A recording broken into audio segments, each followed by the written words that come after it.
Hi, and welcome to the channel. This is Adapt and Forward Positive Momentum. I'm David Asselstein. Let's talk a little bit about relationships and arguments decoded. Now, most couples think that the goal of an argument is simple, right? To prove they're right, to win. But winning the argument is often the exact reason the argument happens again, because relationships don't fall apart when someone is wrong. They actually fall apart when someone feels unheard, misunderstood, or emotionally defeated. And that's where these repeating arguments really begin. If you look closely at most relationships, something interesting happens. Couples rarely argue about new problems. They argue about the same emotional issue over and over again. Notice the distinction. The topic changes, but the emotional pattern stays the same. One person feels ignored, the other person feels criticized. The conversation becomes about chores, time, or communication. But underneath it is the same unresolved emotional tension. That's because the issue wasn't actually repaired, it was only debated. See, most people think that resolution happens when the conversation ends. Oh, we're done talking about it now. But psychologically, closure happens when the nervous system feels safe and understood again. If someone leaves the conversation feeling dismissed or invalidated, their brain doesn't register the conflict as resolved. It stays in the body. Instead, it's stored as unfinished emotional business, and the human mind hates unfinished emotional business. So eventually, the conflict comes back, not because people want to fight, but because the emotional system is still trying to complete the loop. It doesn't have that closure yet. This is where the forward positive momentum becomes useful. In this model, relationships stay stable where both individuals maintain balance across the 7 dimensions of self. Those dimensions are self-confidence, self-esteem, self-efficacy, motivation, ambition, metacognition, and situational awareness. When arguments happen, it usually means one or more of these dimensions has become destabilized. Um, Someone's self-esteem feels threatened, someone's confidence drops, or situational awareness disappears, and we misinterpret our partner's intentions.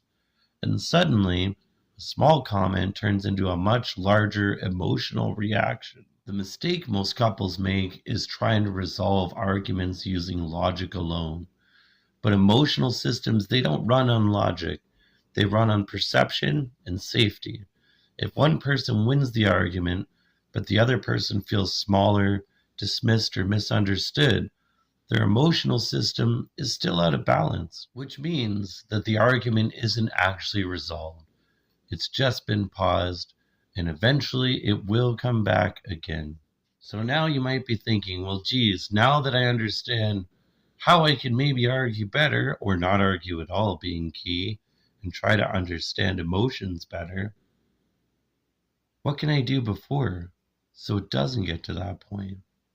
Good question. Preventing repeating arguments actually starts before the argument even happens. There are 3 simple things that help maintain FPM or forward positive momentum. First, metacognition. Learn to pause and ask yourself, why am I reacting this strongly right now? Sometimes the reaction isn't about the present moment, it's about an older emotional pattern being triggered. Second, situational awareness. Instead of assuming intent, let's ask what your partner might actually be experiencing. Exhaustion can look like indifference, stress can look like criticism, and misunderstanding those signals is where many arguments begin. Third, emotional validation. So you don't have to agree with someone's perspective to acknowledge their emotional experience. You see, back to 7DS again, validation stabilizes self-esteem and confidence, which restores balance across the 7 dimensions of self. And that's actually what stops conflict loops from forming. So If we validate our partner's emotions, then essentially it helps them stabilize their inner emotions so that we're not talking from emotions. We're speaking to each other about the issues that are underlying rather than reacting to each other's emotional states and our nervous system's going haywire. It means we're actually listening. So if you notice the same arguments happening in your relationship, the real question is not who was right. The real question is, did both people leave the conversation emotionally restored? Because closure, not victory, is what allows relationships to keep moving forward. And that's the core idea behind forward positive momentum. If you want to explore more about the 7 dimensions of self and relationship dynamics, subscribe to the channel. In the next video, we'll talk about how to create a real emotional repair after conflict. Stay tuned.